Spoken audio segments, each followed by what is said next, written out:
Je crois qu'il y a sans doute deux points principaux, qui sont d'ailleurs très anciens dans le marxisme.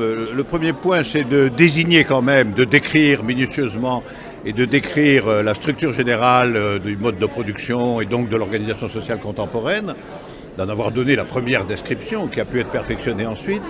Et le deuxième, c'est d'avoir lié cette description à l'idée qu'une transformation est possible. C'est-à-dire, au lieu de la décrire dans l'idée qu'elle est éternelle, il l'a décrite dans l'idée qu'elle comportait des contradictions internes qui faisaient qu'elle n'allait pas forcément et nécessairement se détruire, mais elle ouvrait la perspective d'une autre forme d'organisation économique et sociale. Alors comment on fait une fois que la dialectique est terminée, une fois qu'on est arrivé à la société sans classe? Ça, vous savez, il faut mettre fin aux concentrations monstrueuses de richesses que le capitalisme provoque à cause de la concentration du capital. On sait qu'il faut remodeler les hiérarchies du travail, on sait qu'il faut mettre fin à un certain nombre de grandes différences comme entre travail intellectuel, travail manuel, etc. Dans les situations qui nous sont léguées par le capitalisme, il faut mettre en œuvre ces principes autant que faire se peut. La question qu'on doit vous poser tout le temps, mais je vous la pose encore, c'est comment on peut échapper à l'échec qu'a connu l'URSS et le drame de la guerre froide dans un communisme du XXIe siècle.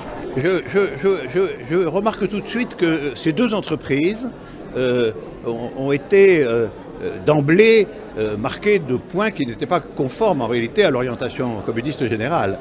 Le premier a été qu'elles se sont strictement déroulées dans des espaces nationaux, alors que Marx n'a jamais eu cette idée-là. Il n'a jamais eu l'idée du socialisme dans un seul pays. Il pensait que, comme le capitalisme, l'évolution serait nécessairement mondiale, c'est le premier point. Et deuxièmement, et surtout, au lieu de dès le début, prendre des mesures qui, d'une certaine façon, affaiblissaient, démocratisaient, décentralisaient la figure de l'État, et surtout, au contraire, installer dans la figure d'un État particulièrement rigide et centralisé. Et la raison en est, je pense, que les instruments qui leur ont servi pour prendre le pouvoir, dans des conditions militaires, ces instruments qui ont servi à prendre le pouvoir ne se sont pas avérés les instruments adéquats pour construire une nouvelle société. Sciences Po.